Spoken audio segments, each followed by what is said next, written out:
Efesios 4, versículo 11 al versículo 16. Leo despacio y fuerte para todos. Mire lo que dice. Y él mismo, ¿cómo dice? Está hablando de Jesús. Mire lo que dice.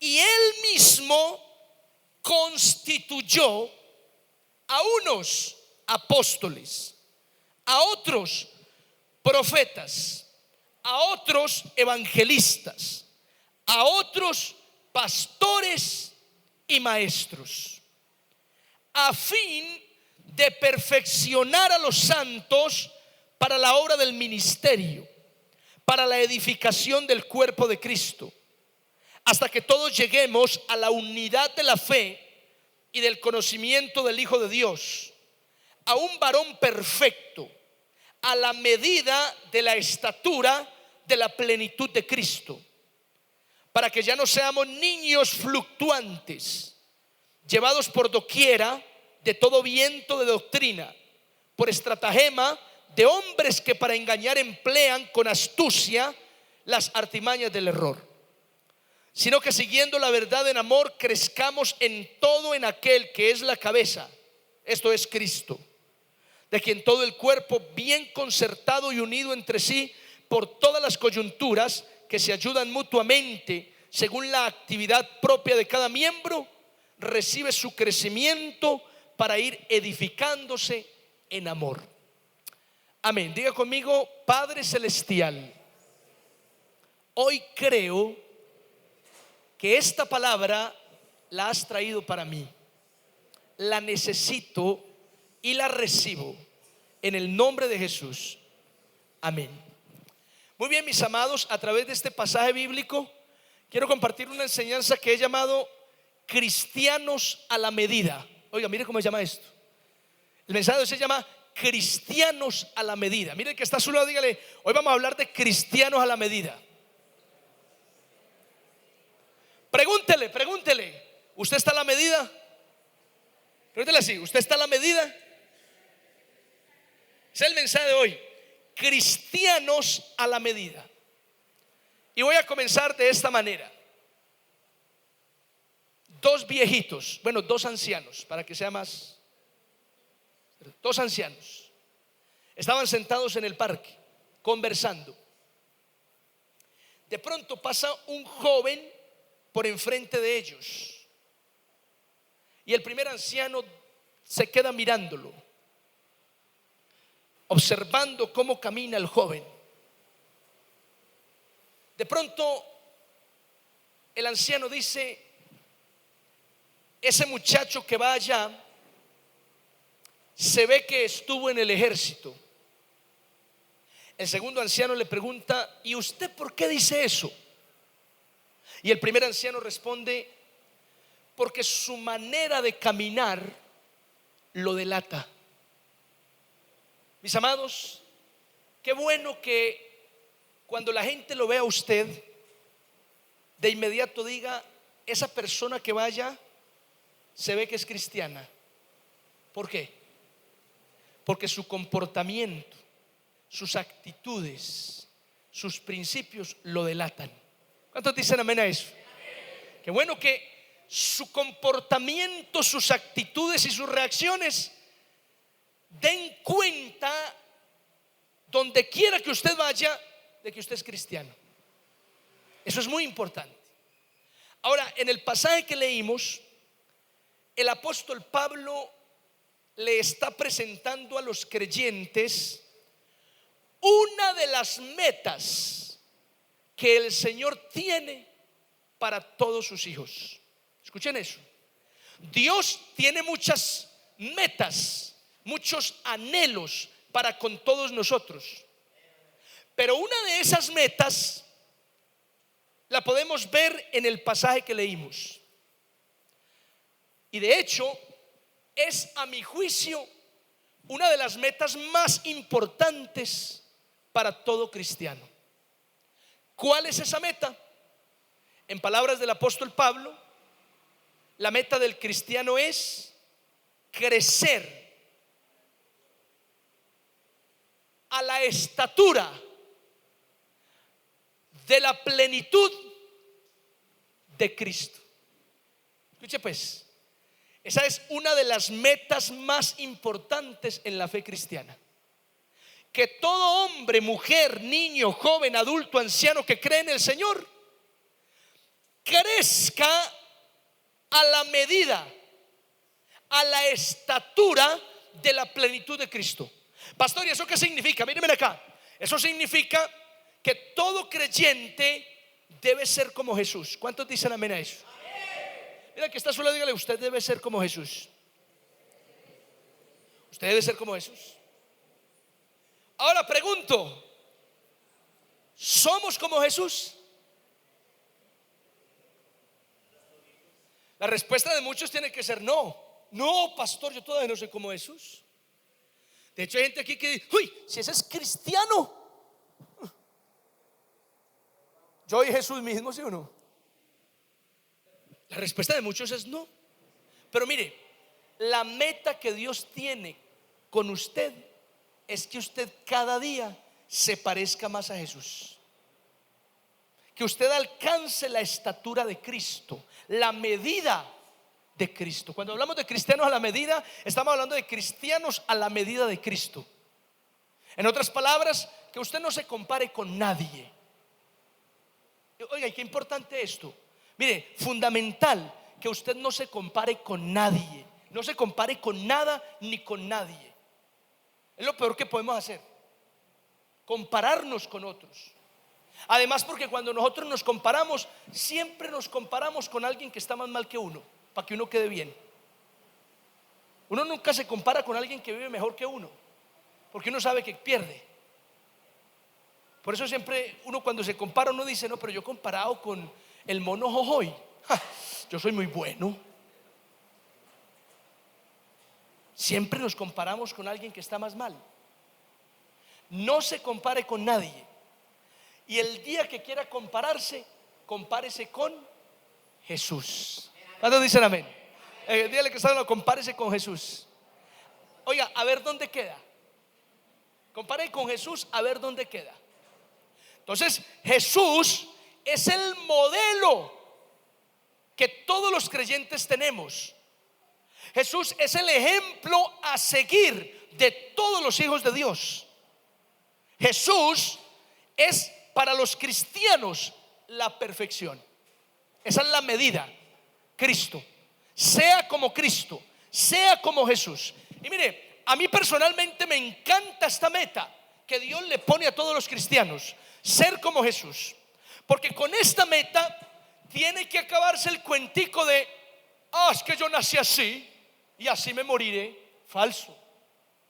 Ojo pues con los esposos. ¿Dónde están los esposos? Levanten la mano los esposos. Ojo con los esposos que le dicen: mi hija, usted me conoció así y así moriré. Error.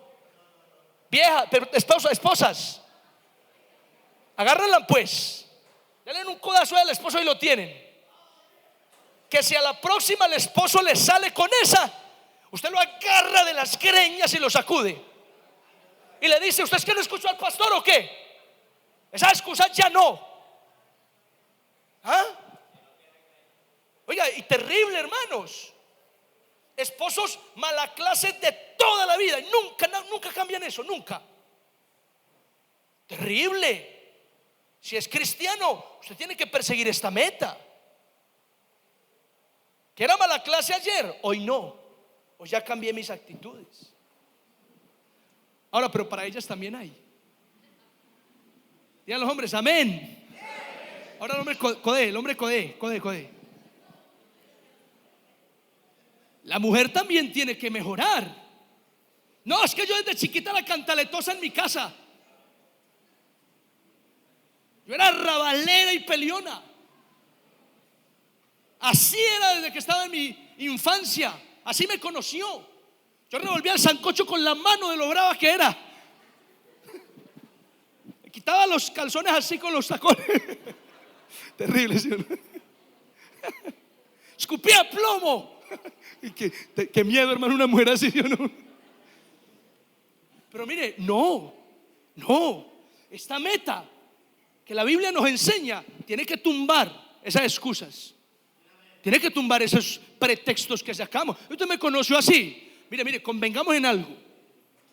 Todos llegamos a este mundo imperfectos, con un manojo de defectos y de errores impresionantes.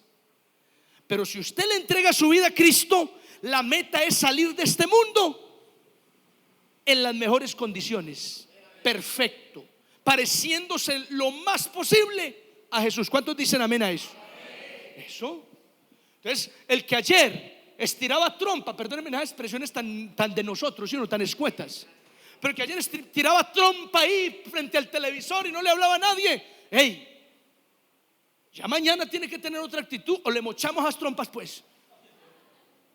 Otra actitud, porque si usted es cristiano ya sabe cuál es la meta. Por eso dije al principio, todo cristiano tiene que conocer este pasaje, porque la Biblia plantea que todo el que cree en Jesús tiene que crecer a la medida de la estatura de la plenitud de Cristo. Es decir, tiene que ser como Jesús. Y Jesús fue el ser humano, porque Jesús fue humano. Jesús fue el ser humano más perfecto sobre la tierra. Y precisamente para eso Jesús se hizo humano, para venir a enseñarnos muchas cosas, entre las cuales que sí se puede ser perfecto, vivir en santidad en este cuerpo humano que habitamos. ¿Cuántos dicen amén a eso? Se puede. Lo que pasa es que las excusas son muchas. En la iglesia nos escudamos mucho sobre el tema de es que yo soy humano, es que todos cometemos errores. Es cierto eso, pero no puede volvérsenos una excusa. Tenemos que mejorar, tenemos que trabajar cada día por ser como Cristo. ¿Cuántos dicen amén? Ser como Cristo. Ahora, si el Señor nos pone esta meta de ser como Cristo, es porque Dios sabe que podemos lograrlo. Dios nunca nos pondrá una tarea que no seamos capaces de cumplir. Así que si el Señor te dice hoy, tienes que ser como Jesús, es porque Dios sabe que lo puedes lograr, que lo puedes conseguir.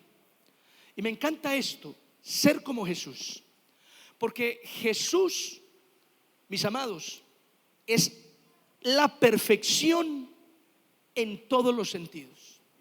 Mire, se lo voy a decir de esta manera. Usted quiere ser buen esposo, sea como Jesús. Usted quiere ser buena esposa, sea como Jesús. Usted quiere ser buen amigo, sea como Jesús. Usted quiere ser buen vecino, sea como Jesús. Usted quiere ser buen trabajador, buen estudiante, sea como Jesús. Amén, ¿me siguen, sí o no? De hecho, los que quieren ser como Jesús siempre deben hacerse una pregunta en cualquier circunstancia. Esa pregunta es: ¿qué haría Jesús? Vamos, pregúntale conmigo de nuevo. Diga conmigo, ¿qué haría Jesús? Eso. Pregúntale al que está a su lado, ¿qué haría Jesús? ¿Qué haría Jesús? Amén. ¿Qué haría Jesús? Muy importante que nos preguntemos eso. ¿Qué haría el Señor? Para cualquier decisión que usted vaya a tomar, antes de tomarla, pregúntese: ¿qué haría Jesús? Cuando usted esté enfrentando un problema familiar, en ese problema pregúntese: ¿qué haría Jesús? Cuando usted esté a punto de ceder ante la tentación, pregúntese: ¿qué haría Jesús?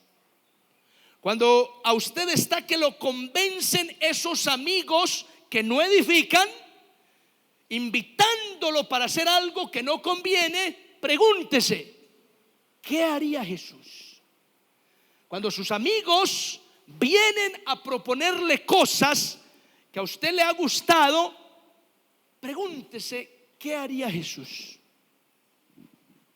Cuando su novio la invite para lugares oscuros, solos, donde no hay gente, pregúntese: ¿qué haría Jesús? Cuando esté en las puertas de una taberna y lo estén llamando para beber, pregúntese: ¿qué haría Jesús? ¿Lo notan? Esa pregunta puede resolver muchas situaciones. Esa pregunta puede acercarnos un poco más a ser como Jesús. ¿Cuántos dicen amén a eso? Eso. Cuando vaya a la tienda y le devuelven de más, no mire para los lados para empacársela de vuelta. Pregúntese qué haría Jesús. Amén. Si lo notan, cómo resuelve situaciones. Entonces, la meta es ser como Jesús. Tenemos que ser cristianos a la medida de Cristo. Ser como el Señor Jesús. Ahora, para lograr esa meta, el Señor no nos deja solos. Para lograr esa meta, el Señor también pone herramientas a nuestro alrededor.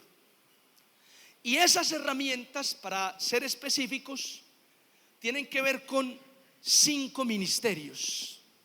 Versículo 11, mira lo que dice. Dice que Jesús, Él mismo, constituyó pastores, profetas, evangelistas, apóstoles, maestros. Bueno, primero apóstoles, profetas, evangelistas, pastores y maestros. Eso tradicionalmente se ha reconocido como 5 ministerios que el Señor estableció. Algunos teólogos dicen que hay ministerios de esos que ya no existen en la iglesia, y que los que ejercen esos ministerios proféticos, apostólicos, son impostores. Pero hay otra versión teológica que afirma que esos ministerios siguen existiendo en la iglesia, porque esos ministerios son para la edificación de la iglesia, y mientras la iglesia esté en la tierra necesita ser edificada hasta que el Señor se la lleve. La iglesia wesleyana tradicionalmente ha creído esta segunda versión, que los ministerios apostólicos, proféticos, evangelísticos, pastores y maestros están dentro de la iglesia. ¿Cuántos dicen amén a eso? O sea, aquí hay evangelistas. Uy, alguien que diga amén a eso. Aquí hay pastores. Aquí no solamente el pastor Wilder, aquí hay más gente que es pastor. ¿Cuántos dicen amén a eso? Apóstoles, profetas, maestros hay entre nosotros. Y tenemos que orarle al Señor para que Dios despierte eso, para que Dios active eso. Mire, yo a veces cuando predico veo gente emocionada escuchándome, no sé ni si por la pinta o por la palabra, pero cuando yo los veo emocionados, yo me imagino que esa persona se sueña, o muchas de esas personas que veo se han soñado parándose aquí, enseñando a otros. Ahora, si a ti te está pasando eso, yo quiero decirte una cosa: ora al Señor, porque ese sentir no viene en vano. Eso también es del Señor, el Espíritu Santo mostrando algo que está poniendo en ti. Ora al Señor. ¿Me hago entender? Amén, ¿sí o no? Ahora, no acoses, tampoco acoses. Pastor, ¿cuándo? ¿Cuándo me va a poner? ¿Cuándo? No acoses, porque esto no se pide, esto se da. Escúcheme esto no se pide, esto se da. Esto se da por obra y gracia del Señor. Si usted pide púlpito, ya empezó mal. Esto se da, y se da en la medida de que se ven los frutos, de que el Espíritu Santo está obrando en usted y se evidencia ante los demás. Esto se da, no se pide. ¿Cuántos dicen amén? Otros por ahí no entendí, pero amén. Ok, entonces los 5 ministerios, apóstoles, profetas, evangelistas, pastores y maestros, son instrumentos que Dios puso, dice la Biblia, para perfeccionar a los santos. ¿Quiénes son los santos? Diga conmigo: todos los creyentes. Mire, ese que está a su lado, que es un creyente, la Biblia lo llama santo. No tiene cara, pero la Biblia lo llama santo. Mírenlo bien y verá. Miren, ¿qué cara de santo va a tener eso? No tiene cara de santo, pero la Biblia lo llama santo por haber recibido a Cristo. Y esto me encanta. Mire, los apóstoles, los profetas, los evangelistas, los pastores, los maestros fueron constituidos por el Señor. No fue que alguien se los inventó, Dios los estableció. ¿Para qué? Para perfeccionar a los creyentes. Se lo voy a decir en otras palabras. Mire cómo soy de creído. Mire cómo soy de creído. Dios me creó a mí, me diseñó en el vientre de mi madre, Y desde antes de que estuviera yo en el vientre de mi mamá, Dios ya había determinado que yo iba a ser pastor. Y me formó como pastor para una tarea. ¿Cuál pastor? Perfeccionarlos a ustedes. ¡Ja! Tremenda tareita la que tengo. Ahora, yo estoy para perfeccionarlo a ustedes, no porque yo sea perfecto, nada de eso. Yo tengo errores, defectos en cantidades alarmantes. Amén. Vea, si ven que dicen por ahí, amén, pastor, usted tiene muchos errores, María. Pero déjenlo que yo hablo ahorita con él. Broma. Oiga, yo fui diseñado para perfeccionarlo a ustedes. Ojo con esto, no porque yo sea perfecto, no, solo que fui diseñado para esa tarea, lo dice la Biblia. Mira, es como el martillo. El martillo es perfecto para una tarea: clavar puntillas. Pero usted lo pone a cortar alambre o lo pone a apretar tuercas, y para eso es imperfecto. Así es el pastor. Yo soy imperfecto para una cantidad de cosas, pero soy perfecto diseñado para una: perfeccionar a los creyentes. ¿Cuántos dicen amén a eso? Pastor, ¿y cómo perfecciona usted? No sabe cómo. De muchas maneras. El pastor, el apóstol, el profeta, el evangelista, el maestro perfecciona en primer lugar con la palabra. La palabra es el fundamento principal. El pastor perfecciona a través de la palabra, enseñando las escrituras, citando la palabra de Dios, llevándolo a usted a conocer más lo que está escrito. ¿Cuántos dicen amén? Pero además de eso, el pastor también tiene otras facultades. Claro que sí, lo mismo que el apóstol, el profeta, el evangelista. Tienen facultades. Por ejemplo, los pastores, los profetas, estos líderes que Jesús constituyó, son dotados con algunos dones, con algunas capacidades distintas. Hay pastores que tienen un discernimiento impresionante. ¿Qué es eso, pastor? Que lo miran a usted y ya saben qué tiene.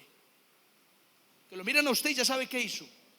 Es más, uno se topa con un pastor de eso y uno se tapa, como con miedo, ay, que no me mire porque quién sabe qué estará viendo. Hay otros pastores que tienen simplemente una palabra de sabiduría impresionante. Te dan un consejo y con ese consejo te resolvieron todo. Te resolvieron todo. Te alumbra el bombillito. ¡Ay! Nunca lo había visto así. Tremendo el pastor. ¿Lo notas? Hay distintas facultades. Hay pastores, por ejemplo, que tienen un ojo clínico. Ojo clínico es que el pastor ve más allá de lo que usted ve. Entonces, viene usted con un zarracamán de novio, lo presenta con esa alegría y con esos dientes. Pastor, ve a mi novio. Él es hermoso, pastor. Y de entrada uno ya sabe quién es. Un lobo disfrazado de oveja. Y la tonta esta, la niña esta, no ve nada. Cuando uno le dice, mija, yo no veo conveniente esa relación, uno es el malo. El pastor no me quiere a mí.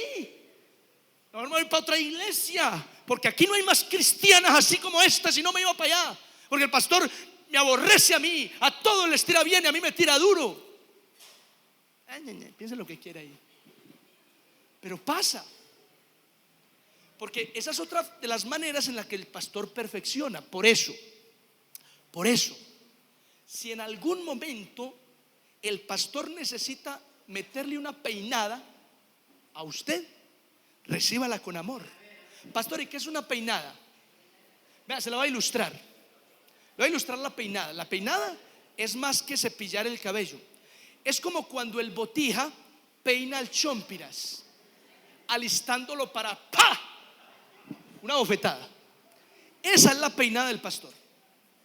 Que yo me acerco a usted porque yo sé que hay algo que está funcionando mal y me acerco a usted para peinarlo, para decirle, vea hermanita, vea hermanito, esto está mal. Así no funcionamos en la iglesia. Esto va en contra de la escritura. Yo lo exhorto a usted para que cambie de actitud. En fin, son formas.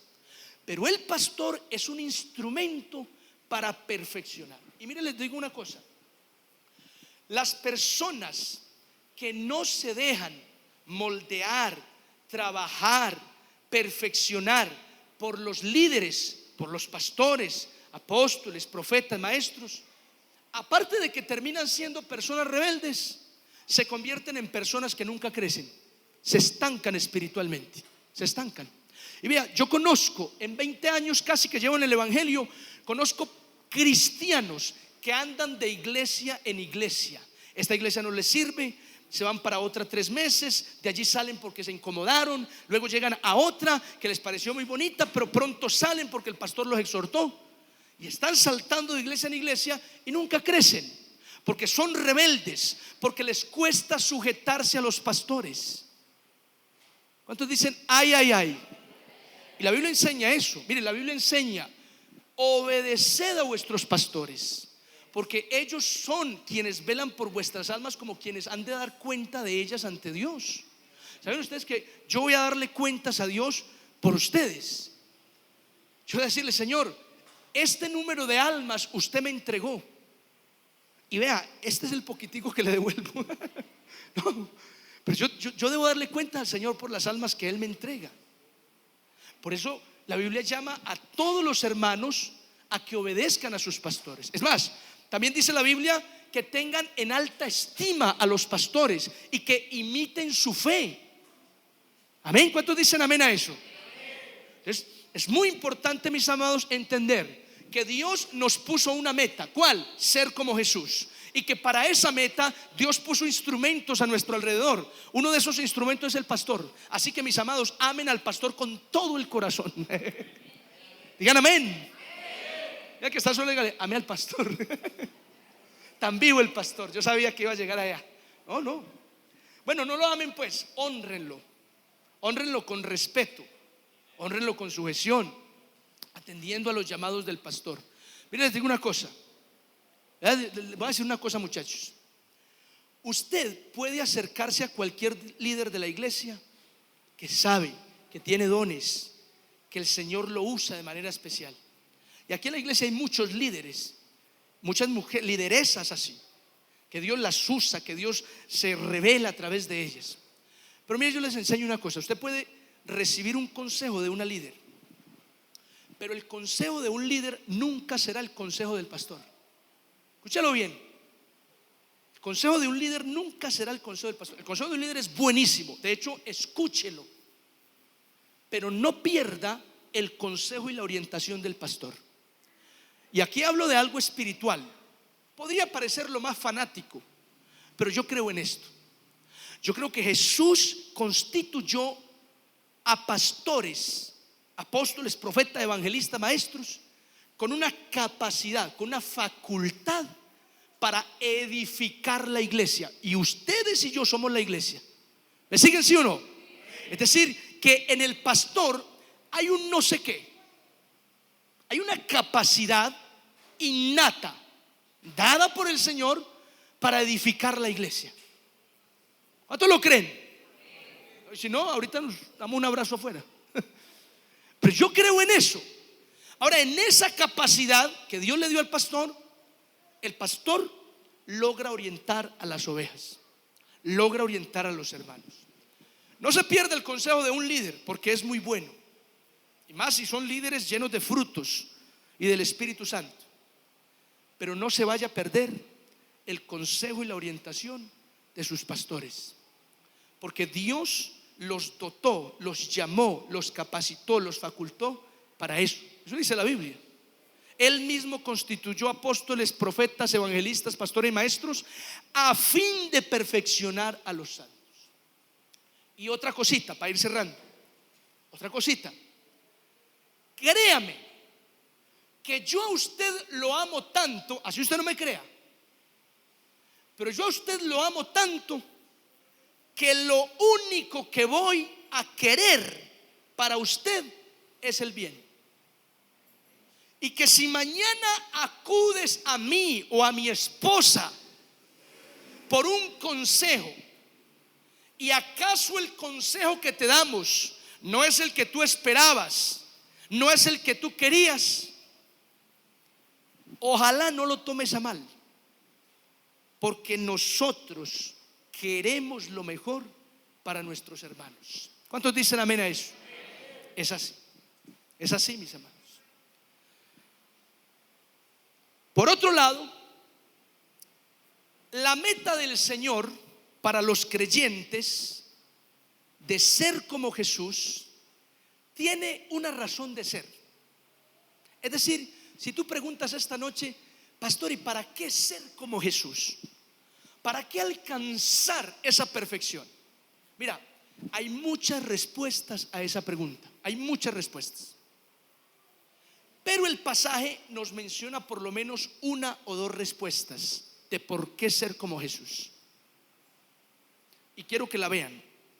El pasaje dice que usted y yo debemos llegar a la estatura de Cristo, ser como Jesús, para que ya no seamos como niños fluctuantes, llevados por doquiera viento de doctrina, por estrategias de hombres que para engañar usan las artimañas del error.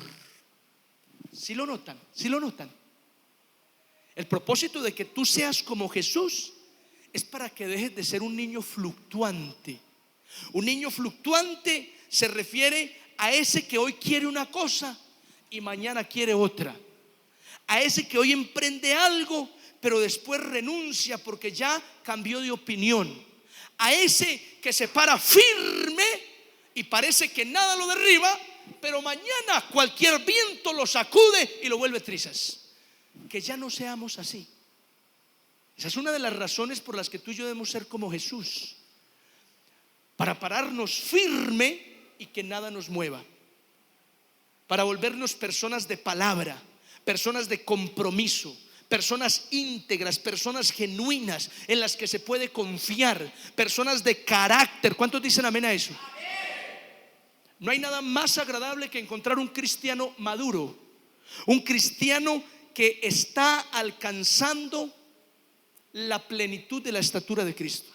Es más agradable que eso, porque usted lo ve como un cristiano firme, una persona en la que se puede confiar, una persona estable emocionalmente. Eso es importantísimo, hermanos. Pero ¿qué va? Hoy en la iglesia encontramos una mata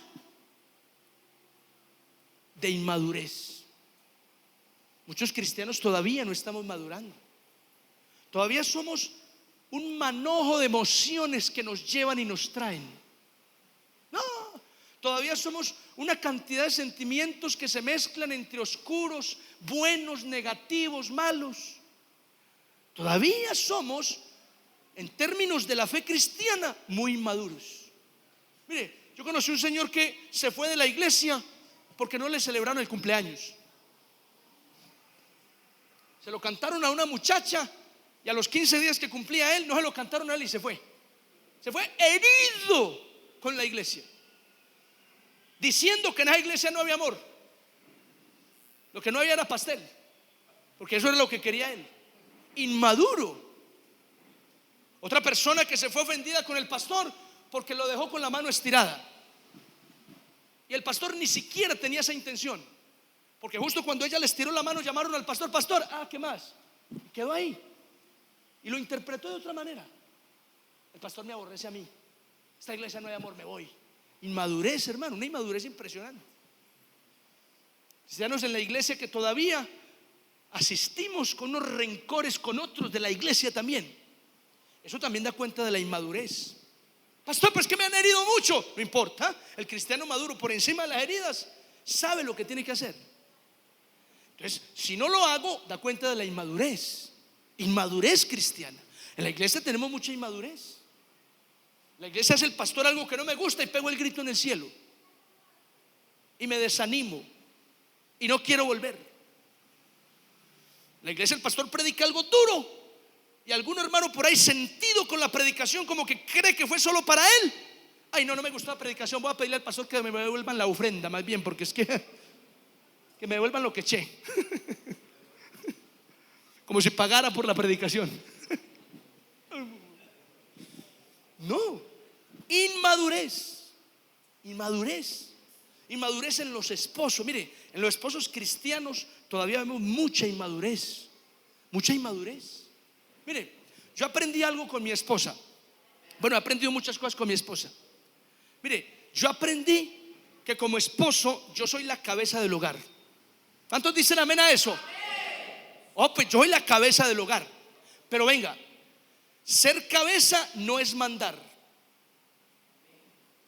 Hay cristianos de vieja data, decía el hermano una vez en una reunión, chapados a la antigua, que creen que ser cabeza es para mandar. No. El hombre es cabeza para dirigir. Y hay una diferencia entre dirigir y mandar. Mandar es hacer lo que me dé la gana y cumpla, así arbitrariamente.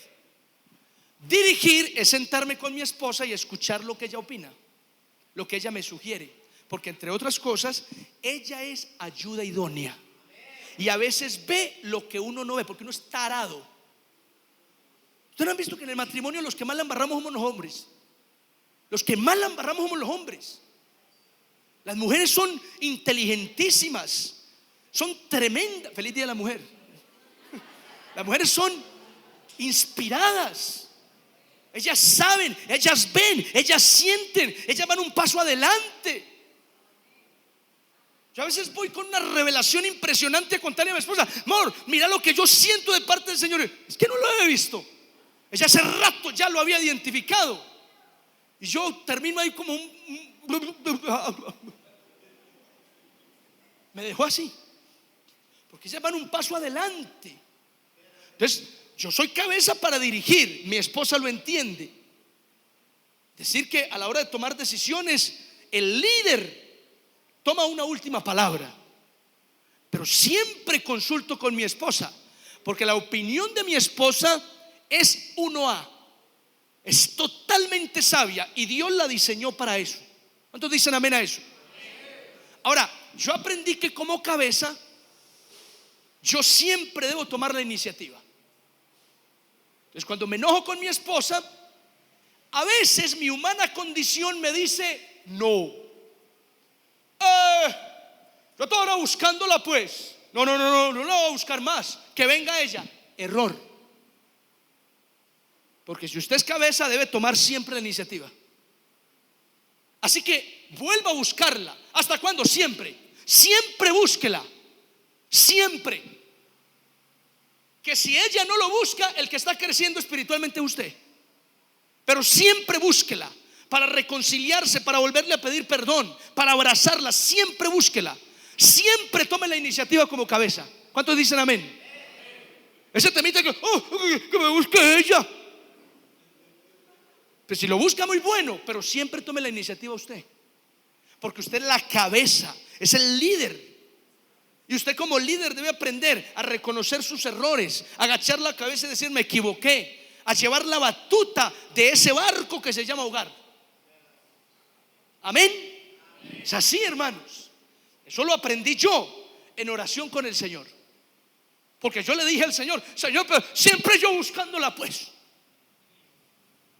Y como que sentí que el Señor me dijo: sí, siempre debes buscarla. Tú eres la cabeza, toma la iniciativa siempre. Tú vas al frente, siempre da un paso al frente.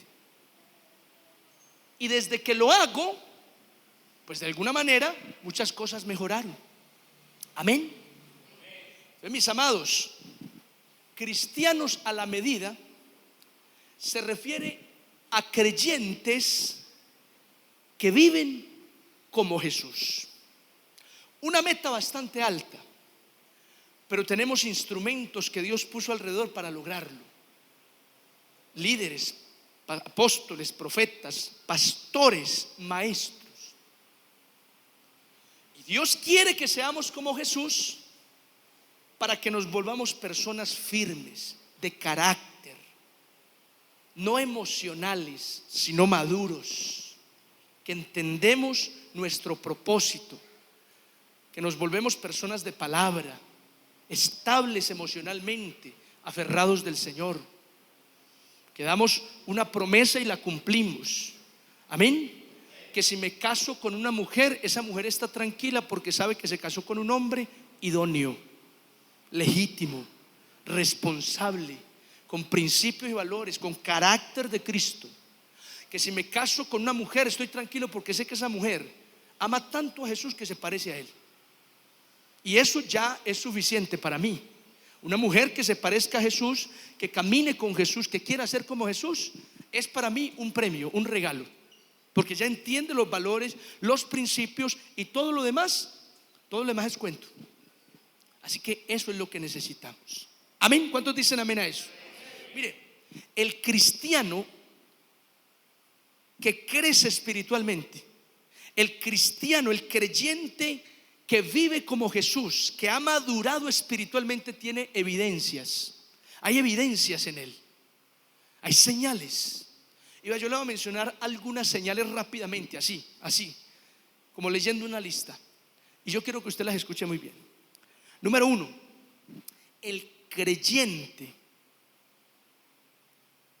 como Jesús sabe guardar su corazón. Diga conmigo, saber guardar el corazón. Proverbios 4:23. Oiga, el creyente como Jesús sabe guardar el corazón. Dice la Biblia en Proverbios: sobre toda cosa guardada, guarda tu corazón, porque de él mana la vida. El creyente sabe guardar el corazón. Sabe que hay que prestarle atención a las heridas, a los sentimientos oscuros, a los roces. Hay que prestarle atención a eso, porque eso se vuelve amargura. Entonces el creyente como Jesús sabe guardar el corazón. Y la manera de guardar el corazón es aprendiendo a perdonar. Usted aprende a perdonar sinceramente, y usted está guardando su corazón. Pero usted no sabe perdonar, sino que sabe guardar rencor, y usted lo que está haciendo es que su corazón se dañe, se desbarate, se arruine. Y la Biblia dice que guardemos el corazón, porque de él mana la vida, de él proviene la vida. ¿Qué significa eso, pastor? Que tu corazón, el estado de tu corazón determina el estado de tu vida. Oiga, el estado de tu corazón determina el estado de tu vida. Como esté tu corazón, así estás tú, así está tu vida. Por eso cuando uno ve personas mal, tiradas, arruinadas, un desastre de vida, es porque así está su corazón. Yo a veces veo esas mujeres, pero románticas, cantando a grito tendido puros vallenatos. Da cuenta del desastre que hay en su corazón. ¿Me han dado cuenta que la mujer que más escucha vallenato es la más despechada? Ha pasado por unas tragas impresionantes, por unas decepciones enormes, que el único refugio es vallenatos a la lata. Ojo con la mujer que escucha mucho vallenato, algo está pasando. Algo está pasando. Ok. 2, el creyente como Jesús sabe amar más, aunque sea amado menos. Esto sí es bravo. Sabe amar más, aunque sea amado menos. ¿Qué es eso, pastor?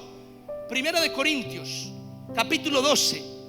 Dice Pablo: yo os amo más, aunque sea amado menos. Eso sí es tremendo. ¿Qué es eso, pastor? ¿Qué es amar más aunque sea amado menos? Mire, amar más aunque uno sea amado menos es amar al enemigo, hacer bien al que me maldice, orar por el que me ultraja, bendecir al que me aborrece, poner la otra mejilla. Eso es amar más aunque uno sea amado menos. Hacer el bien sin mirar a quién. Hasta al enemigo le hago favores. Eso es amar más aunque uno sea amado menos. 3, el creyente como Jesús. Oiga, el creyente como Jesús sabe sembrar generosamente. Es muy generoso. Hechos capítulo 10 versículo 35 dice: como el Señor Jesucristo lo dijo, más bienaventurado es dar que recibir. El creyente como Jesús, que está creciendo y madurando, entiende eso. Entiende que hay que sembrar, hay que ser generoso. ¿Cuántos dicen amén a eso? Porque la prosperidad no viene por el guardar, por el conseguir. La prosperidad viene por el dar, por el soltar, por el sembrar. Para que vea usted cómo son las cosas. Si quiere ser próspero, empiece a dar. ¿Cómo, pastor? A mí no me cuadra eso. ¿Cómo así? Para ser próspero no hay que ahorrar, hay que guardar, hay que acaparar. No, eso enseña el mundo. Pero el reino de Dios dice que el que quiere prosperar, el alma generosa será prosperada. La prosperidad viene detrás de la generosidad. Dele a la gente y Dios le da a usted. ¿Cuántos dicen amén? Dele a la gente y Dios le da a usted. Dele a la iglesia y Dios le da a usted. Dele al necesitado y Dios le da a usted. Proverbios dice que el que le da al pobre le presta a Dios, y Dios siempre paga sus préstamos. Cuatro, los creyentes como Jesús saben sujetarse a las autoridades. Romanos 13:1: sométase toda persona a las autoridades superiores, porque no hay autoridad establecida sino de parte de Dios. Amén. Sométase a las autoridades. El creyente como Jesús sabe someterse a las autoridades. ¿Y cuáles autoridades, pastor? Las autoridades espirituales, las autoridades civiles. Amén. Sujetarse. Y en todo, pastor, sí, en todo, a menos que lo que la autoridad le exija vaya en contra de la palabra de Dios. Si la autoridad le exige a usted algo que va en contra de la palabra de Dios, usted puede ahí hacer un paso al costado y decir: no, eso no lo obedezco, porque hay que obedecer primero a Dios antes que a los hombres. Amén. Pero mientras la autoridad esté alineada con Dios, hágale caso. Amén. Y número 5, para que nos vamos. Número 5, mis amados: el creyente como Jesús sabe servirle a todos. Diga conmigo: servir a todos. Sabe servir a todos. Y servir a todos es atender al presidente, hacerle un favor al alcalde, sacar una moneda y darle al necesitado de la esquina. Eso es servir a todos, sin escatimar. Porque Jesús se sentó con grandes sacerdotes, escribas y doctores de la ley, pero también con prostitutas, publicanos y gente mala. Sabía servirle a todo el mundo, y así tiene que ser el Hijo de Dios: saberle servir a todo el mundo. No hay nada más agradable que un cristiano amable, cordial, gentil, servicial, que trabaja, que ayuda a los demás, sin mirar si este tiene un título o no, si este es rico o no. Así tiene que ser el cristiano como Jesús. Sabe servirle a todos. ¿Cuántos dicen amén a eso? Te pregunto: ¿somos como Jesús? Mira todo lo que hemos hablado acerca de ser como Jesús. Una tarea grande, pero podemos lograrlo. ¿Cuántos dicen amén? Cristianos a la medida. Y si me preguntas: pastor, ¿cuál es la medida? La medida es Jesús. Termino con esto. Dijo un hombre: la perfección no es una cosa pequeña, pero está formada por pequeñas cosas. La perfección no es una cosa pequeña, pero está formada por pequeñas cosas. Para ser como Cristo, no tenemos que hacer cosas enormes, no tenemos que hacer cosas grandiosas, espléndidas, que todo el mundo las vea.